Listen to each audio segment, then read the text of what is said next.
вегетация башланган бит. Сібіркі білән тұрма үбәрегәдә вообще кузгалып китә ул. Хуҗалыкның Биләр озеро авылы янындагы люцерна кырыбы үләннәр җылы кояш нурлары астында тамырланып яшәреп килә. Җир сые кертү бик вакытлы. Үсенте үсә башлаган. Уже вегетативный органнар да чыга башлаган, корннар да эшли башлаган.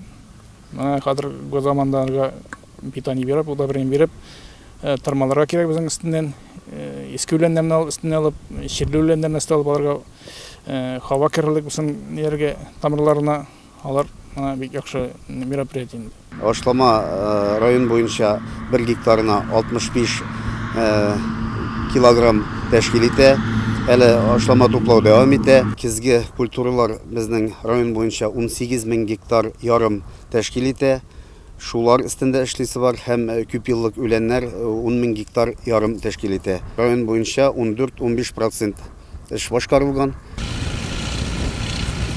Зирекле авылы янында күп еллык үлән чәчелгән басуда эш кайный. 4 трактор ашлама кертелгән кырда дым каплату белән мәшгуль.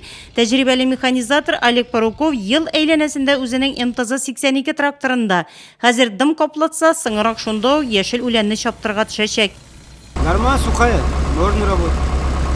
Бүгенге көндә хуҗалыкның 18 тракторы кырда, бер техника 2 механизатор белән комплектланган. Хуҗалык буенча бер сменага куелган норма 210 гектар.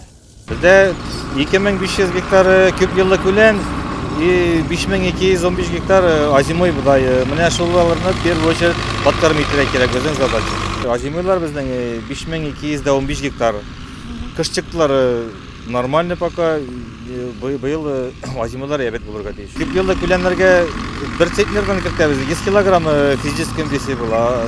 Кезге будайларга 150 килограмм физическим весе. Уңышның нигезе урлыкта, хуҗалыкта элиталы сортларга өстенлек бирәләр. Зирекле авылы ашлык амбарларында 6 эшче 2 механик чәчүлек орлыкларны тиешле нормаларга китереп химик эшкәртү үткәрә. 3200 тонна орлык чәчү өчен әзерләнеп куелган инде. Кекре Ата авылы янындагы басуда ашлама кертүче 2 туман агрегатына да күзе ярмый. 140 гектарлы басуда скипетр элиталы сортлы көзге будай әйбәт кышлаган. Хуҗалыкта һәр кайда эшләрне 2 сменада оештырганнар. Ягулык майлау материаллары җитәрлек, эшче кулларга кытлык юк. Шуңа да Сөләймановлар эшне тиз тотып, кыска срокта башкарып чыгарга ниятлеләр.